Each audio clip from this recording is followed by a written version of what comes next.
Welcome to Pots, a space of expression for a casual love of all things plants and culinary.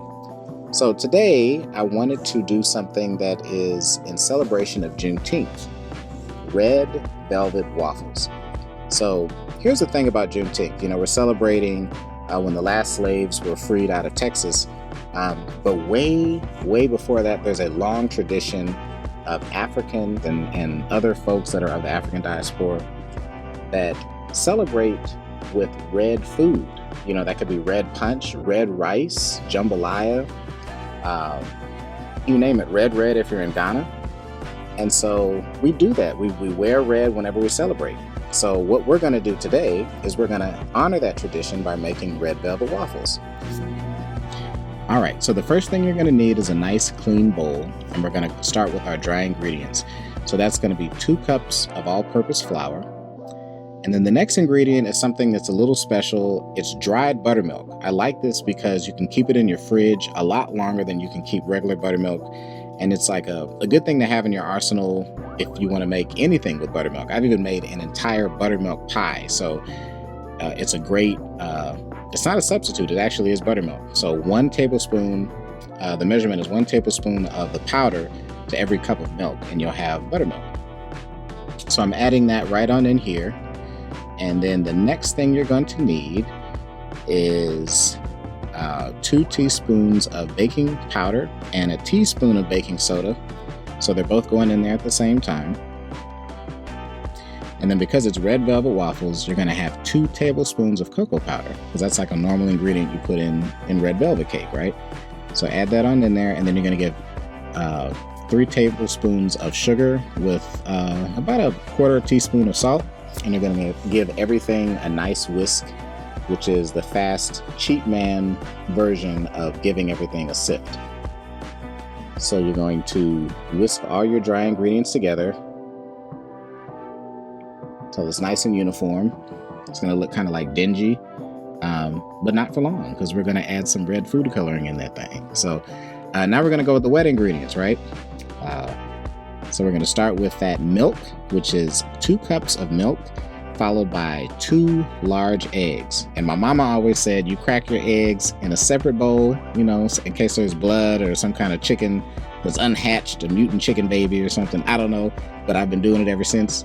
And you're going to go ahead and start out with 6 tablespoons of melted butter. And then you're going to whisk all those things together.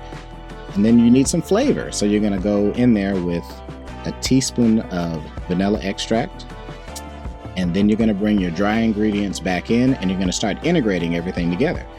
So give everything a nice whisk until it's uniform.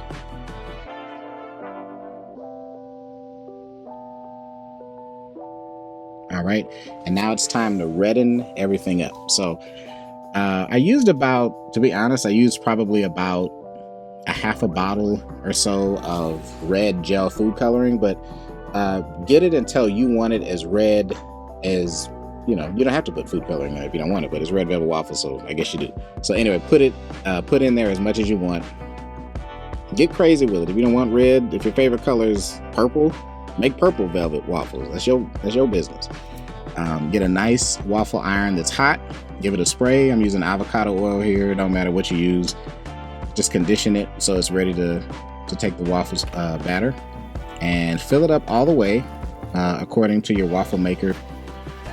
Red velvet waffles, that is a showstopper for any brunch, any Sunday brunch. Okay, so go ahead and take it on out there. Don't burn your fingers like I did. Take the waffles out, and whenever you have red velvet cake, one thing that always goes with it is a cream cheese icing. So we're going to do something like that. So you're going to start with a half a block of cream cheese, some milk, vanilla, and some powdered sugar. And you're just going to whisk all that together. You want a nice, loose, pourable consistency. And so I'm using my Dutch whisk here, but you can use whatever you have on hand. I don't like the regular whisk. I would say if you don't have a Dutch whisk, which you probably don't, just use a regular wooden spoon. And just keep adding a little bit of milk at a time. You can always add more milk, but you can't take it away. So just a little bit of milk at a time until when you lift it up, it'll be a nice drizzle consistency. And there it is. If my mama did it, there'd be no lumps, but there's lumps with me. So that's what you get. All right. And then I just decided to drizzle that all over the waffles. And I topped it off with some fresh berries. And if that wasn't enough sweetness for you, if you want some more like diabetes, which I did, you can go ahead and serve it with some fresh maple syrup. And that's it. Enjoy. Happy Juneteenth. Like, comment, share, and subscribe, and have a great day.